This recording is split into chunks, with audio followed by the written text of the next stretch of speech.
Hello नमस्कार, आप सभी लोगों का स्वागत है। मैं हूं राज राणा। तो आपको मैं एक पीपीटी दिखा रहा था और उसमें मैं आप लोगों को समझाने की कोशिश कर रहा हूं कि अनुसूचियां क्या होती हैं, कौन सी अनुसूचियों में कौन से विषय के बारे में आपको जानकारी दी गई है। सबसे बड़ी बात है कि ये सारा के सारा पहले दिखाने का मेरा मोटिव क्या था कि आप लोगों को मैं बता सकूं कि किसी चीज को इस प्रकार से भी पढ़ा जा सकता है। ये पूरा की पूरी पीडीएफ भी आप लोगों को मिलेगी SST with Raj Rana Telegram पर मिलेगी। अगर चाहें तो आप मुझसे सीधे बात भी कर सकते हैं। 8368775254 पर मुझे कॉल भी कर सकते हैं, मैसेज भी कर सकते हैं। बाकी चलिए प्रारंभ करते हैं अनुसूचियों की। और सबसे पहले जान लेते हैं कि कुल हमारे संविधान में अनुसूचियां कितनी हैं। तो इस समय यानी 2026 की जब हम बात करेंगे, क्योंकि आज गणतंत्र दिवस भी है और मैं आप सब लोगों को बधाई भी देना चाहता हूं, शुभकामनाएं भी देना चाहता हूं गणतंत्र दिवस की। और आज ही के दिन हमारा संविधान लागू हुआ था। लेकिन जब संविधान लागू हुआ था उस समय पर 26 जनवरी के साथ ये 2026 नहीं जुड़ा हुआ था, 1950 जुड़ा हुआ था। और उस समय हमारे संविधान में कुल 8 अनुसूचियां थी। यहां पे जो आपको 12 अनुसूचियां दिखाई दे रही हैं वो 12 नहीं थी, वह कुल कितनी थी? 8 अनुसूचियां थी। ऐसा आप लोगों को याद रखना होगा, ध्यान रखना होगा, ठीक है।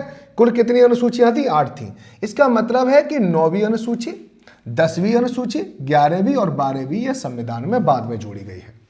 अगर हम अनुसूचियों की बात करें कि किसमें क्या दे रखा है, तो आप 2 मिनट मेरी बात सुनेंगे तो आप कभी भूलोगे नहीं। बाकी हम इसके बारे में विस्तृत रूप से एनालिसिस आगे पढ़ा ही रहे, आगे बताएंगे।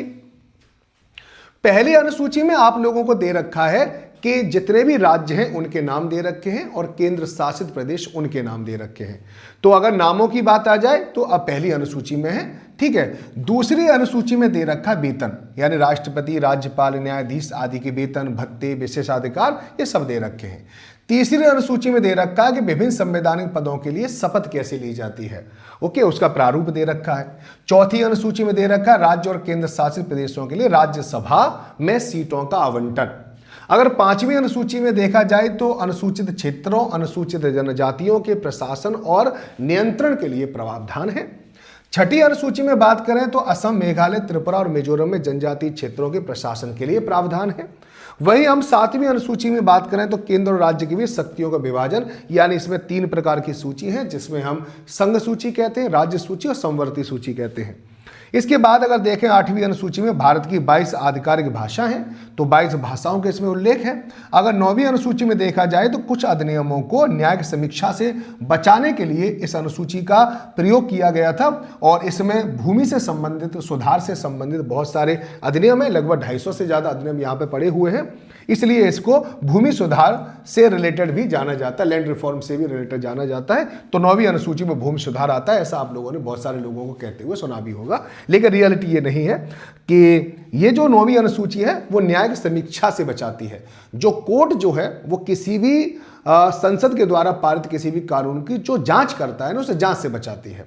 तो ये 9वीं अनुसूची।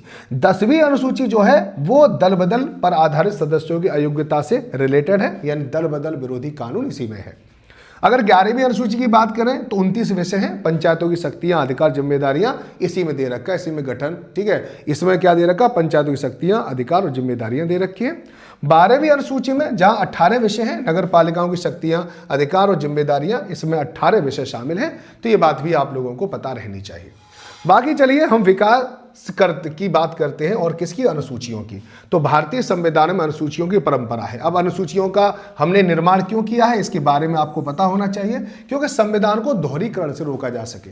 बार बार शपथ का प्रतिज्ञान आएगा, बार बार शपथ का प्रारूप आएगा, तो संविधान पहले से हमारा बहुत बड़ा है, फिर और बड़ा हो जाएगा और बार बार हमें शब्दों का बार बार उनका यूज करना पड़ेगा, ठीक है। जैसे अभी हमने कहा कि अनुसूची 1 में जो राज्य है, अब जहां पर हमने अनुसूची 1 में जो राज्य जो हमने कह दिया, तो अब उनको सभी राज्य, अगर अनुसूचियां नहीं होती सभी राज्यों के नाम लिखने पड़ते, तो संविधान कितना बड़ा हो जाता और बेकार सा लगता। इसलिए अनुसूचियों को अलग से जोड़ा गया है ताकि संविधान में दोहराव, यानी एक ही लाइन को रिपीट न करना पड़े बार बार, इसलिए ऐसा किया गया है। आइए इसकी अगर हम शुरुआत की बात करें तो शुरुआत में देख लेते हैं क्या है कि भारत सरकार अधिनियम जो हमारे यहाँ पे 1935 में आया था, उसमें कुल मिलाकर 10 अनुसूचियां शामिल की गई थी। तो परंपरा हमारे यहाँ पर किससे थी? भारत सरकार अधिनियम 1935 से ही थी, और भारत सरकार अधिनियम 1935 में कुल मिलाकर 10 अनुसूचियां थी। इसके बाद हमारे संविधान का निर्माण हुआ 1949 में, और मूल संविधान बना, और मूल संविधान के कुछ भाग 26 नवंबर 1949 को लागू हो गए थे, और पूरा संविधान हमारा 26 जनवरी 1950 को लागू हुआ था। तो यहाँ पर जो संविधान हमारा लागू हुआ था, जो बनके तैयार हुआ था, उसको हम मूल संविधान कहते हैं।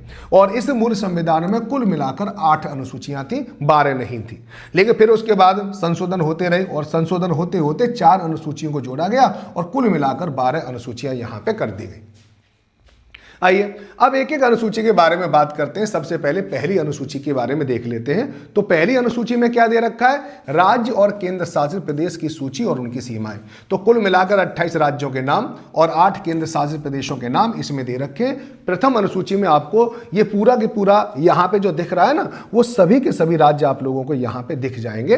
ठीक है, उनके नाम आप लोगों को दिख जाएंगे राज्यों का। ठीक है, तो ये इसमें संबंधित अनुच्छेद भी दे रखा है 1 से लेकर 4, यानी जो प्रथम अनुसूची है वो हमारे संविधान के आर्टिकल 1 से लेकर 4 में से संबंधित है। ये बात आप लोगों को याद रखना चाहिए, ध्यान रखना चाहिए। अगर हम बात करें हमारी चौथी अनुसूची की, तो यहां पर आप लोगों को पहले दूसरी अनुसूची बता दूं। पहले दूसरी अनुसूची है, और इस दूसरी अनुसूची में क्या दे रखा है? वेतन दे रखा, भत्ते दे रखे और विशेषाधिकार दे रखा है। कभी कभी आप भूल जाओ कि दूसरी अनुसूची और वेतन का क्या संबंध है, तो मैं आपको एक ट्रिक बता रहा हूं कि वेतन दो। ठीक है, तो वेतन को हम जब मांगने जाते हैं तो बार बार हम कहते हैं वेतन दो, वेतन दो, वेतन दो, तो वेतन 2 में आता है। बस इतना आप लोगों को याद रखना। तो राष्ट्रपति और राज्यपाल का वेतन, लोकसभा विधानसभा अध्यक्ष उपाध्यक्ष का वेतन, राज्यसभा परिषद सभापति उपसभापति का वेतन, सब इसी में है। ठीक है, सुप्रीम कोर्ट और हाई कोर्ट के न्यायाधीश का वेतन, कैग का वेतन, सब यहीं पर है। मंत्रियों के वेतन इसमें शामिल नहीं है, याद रखना। 1956 के संशोधन द्वारा भाग बी को इसमें हटा दिया गया था, ध्यान रखो। इसके अलावा इसके संबंधित आर्टिकल कौन कौन से हैं? 59, 65, 75, 97, 125, 148, 158, 164, 186 और 221। अब बताइए, अगर संविधान में इसको हम लिखते तो वेतन भत्ते हमें हर जगह लिखने पड़ते। ठीक है, तो हमारे संविधान में कितना बड़ा दोहरीकरण का काम हो जाता। तो सीधे सीधे इन आर्टिकल में दे दिया गया कि वेतन जो है वो अनुसूची 2 के हिसाब से दिया जाएगा। आप लोगों को ध्यान रखना है। आइए तीसरी अनुसूची की बात करें तो तीसरी में शपथ दे रखा है ना, शपथ यानी कसम। अब इसको याद कैसे रखना कि कसम को हम 3 बार बुलवाते हैं किसी पर कि कसम खाओ, 3 बार कसम खाओ, तो कसम 3 में आता है, ये बात आपको याद रखना है। तो शपथ लेने वाले अधिकारी यहाँ पे देख लीजिए, केंद्रीय और राज्य मंत्री, संसद और विधायिका, उम्मीदवार, सदस्य, सब इसी अनुसूची में जो प्रारूप दे रखा है उसी के हिसाब से शपथ लेते हैं। न्यायाधीश और कैग भी इसी के हिसाब से शपथ लेते हैं। ये बात आप लोगों को पता रहनी चाहिए, है ना। चलिए, शपथ 2 प्रकार की होती है, पद की शपथ ली जाती है और गोपनीयता की शपथ ली जाती है, याद रखना। अगर इसमें देखा जाए महत्वपूर्ण अपवाद है, क्योंकि इसमें राष्ट्रपति की शपथ नहीं दे रखी होती है और राज्यपाल की शपथ भी इसमें नहीं दे रखी होती है। तो यहां पर एक क्वेश्चन बन जाता है कि बताइए अनुसूची 3 में किसकी शपथ नहीं दे रखी है? तो राष्ट्रपति और राज्यपाल की शपथ नहीं दे रखी है। अनुच्छेद की बात करें तो 74, 99, 124, 148, 164, 188 और 219 इससे संबंध रखते हैं, तो ध्यान रखना।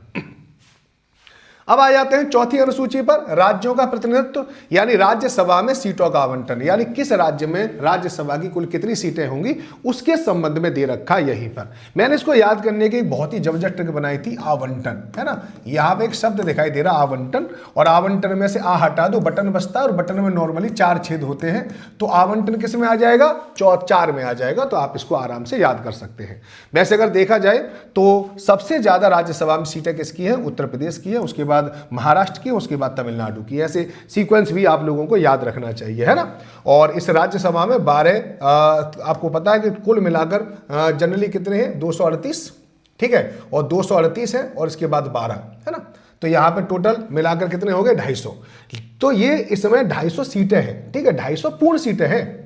लेकिन रियल में इस समय पर हमारे यहाँ पे कितना? 245 है। 233 राज्यों और केंद्र शासित प्रदेशों से आते हैं, और उसके अलावा जो 12 है वो राज्य जो राष्ट्रपति है वो उनको मनोनीत करता है। और मनोनीत किस में करता है? लास्ट से, यानी लिटरेचर, आर्ट, सोशल साइंस और साइंस से। आइए अब आ जाते हैं 5वीं अनुसूची पर। 5 तो 5 को हम याद कैसे करेंगे? अनुसूचित क्षेत्रों का प्रशासन, अनुसूचित यानी अनुसूचित ट्राइब की बात कर रहा है, तो ट्राइब की मैं आपको बात कर रहा हूं। ये ट्राइब में देखिए 1 2 3 4 है ना। तो यहां पर आप लोगों को पता होना चाहिए 5 है इसमें, 1 2 3 4 5, यानी 5 है।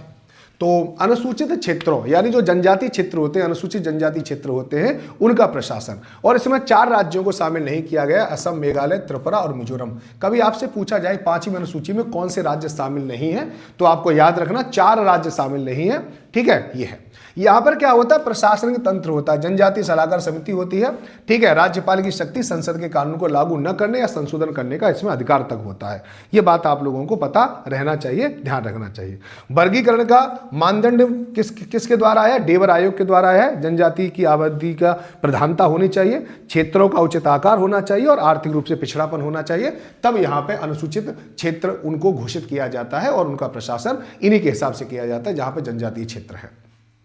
चलिए, अब इसके बाद आता है छठी अनुसूची। अब छठी अनुसूची की बात करेंगे तो यहां पर 4 स्पेशल राज्य हैं, है ना, 4 राज्यों के जनजातीय क्षेत्रों का प्रशासन है।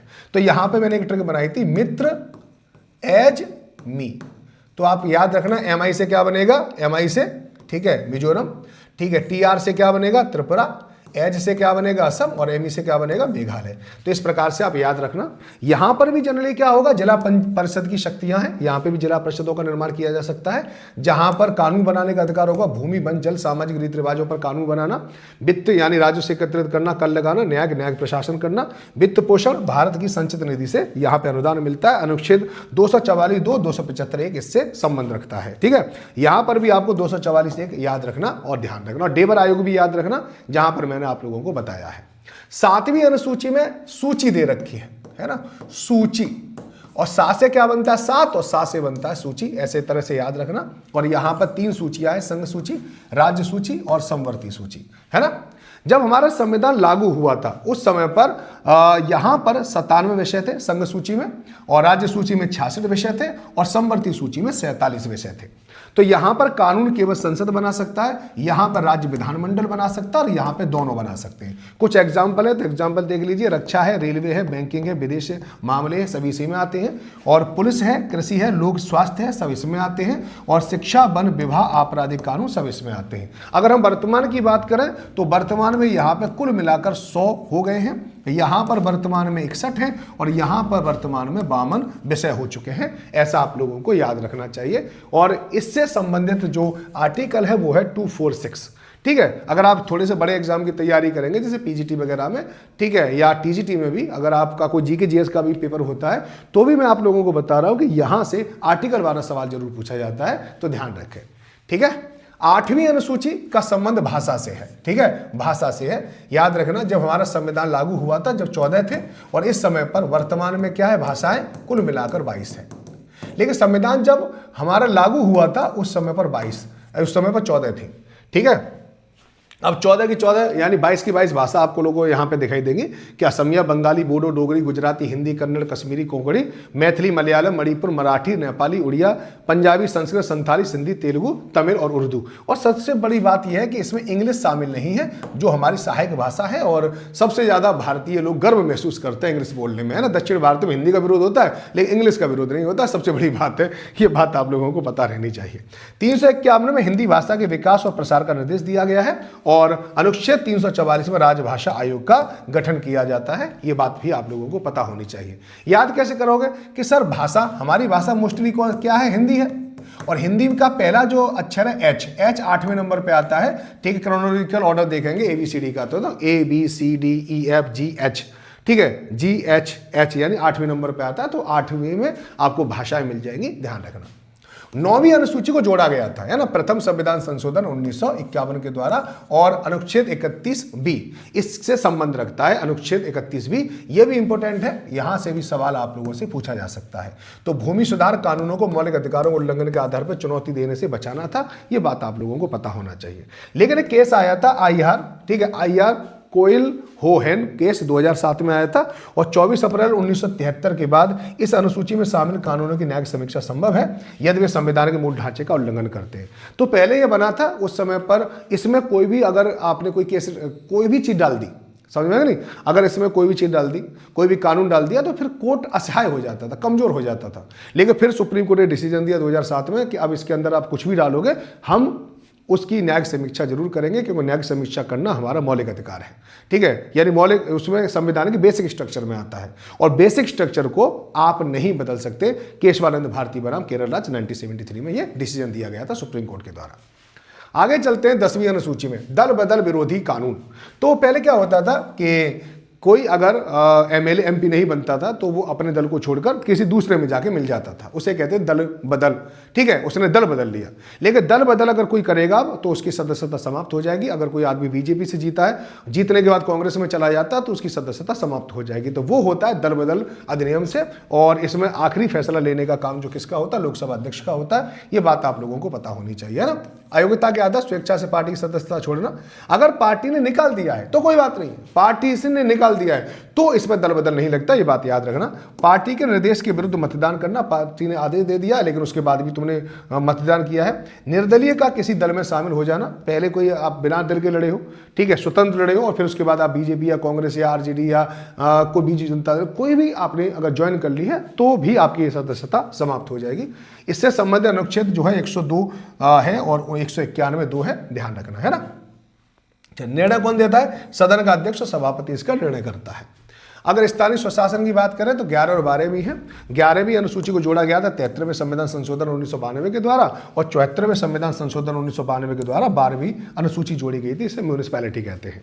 इसका क्षेत्र ग्रामीण है और यह शहरी भारत के लिए है। इसमें 29 विषय हैं, कृषि गरीबी उन्मूलन है, और इसमें 18 हैं शहरी नियोजन और सड़कें हैं। अनुच्छेद 243G है और यहाँ पर अनुच्छेद 243W है। ये बात आप लोगों को याद रखना है। एक छोटे से उसमें यहाँ पर बता दी गई है ब्रीफ में कि पहली अनुसूची दूसरी अनुसूची में या 12वीं अनुसूची में क्या है, तो ये बात आप लोगों को याद रखना। मैंने आपको ये नहीं बताया था दल बदल 10 में आता है, दा से 10 बनता है, दा से दल बनता है, गा से 11 बनता है, गा से ग्राम पंचायत बनती है, और 12 तो म्यूनिसिपैलिटी है। तो ये आपकी ट्रिक भी है। साथ ही साथ यहाँ सारे के सारे आर्टिकल दे रखे हैं, उन आर्टिकल को भी देख लेना, कौन सी अनुसूची से कौन सा आर्टिकल का संबंध है। तो ये भी प्रश्न आप लोगों से पूछे जाते हैं।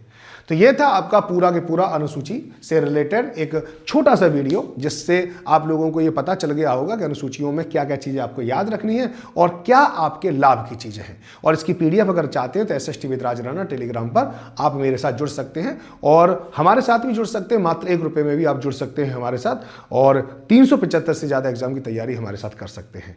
तो एक मैं अपना नंबर भी दे देता हूं कि कभी आप लोगों को मुझसे अगर बात करने की जरूरत पड़े तो आप इस नंबर पर मेरे बात कर सकते हैं। ठीक है, हाई लिख के भेज सकते हैं, इस पर लिंक आपके पास आ जाएगा और आप मेरे ग्रुप से ऐड हो सकते हैं। नमस्कार, आपका दिन शुभ हो। जय हिंद, जय भारत।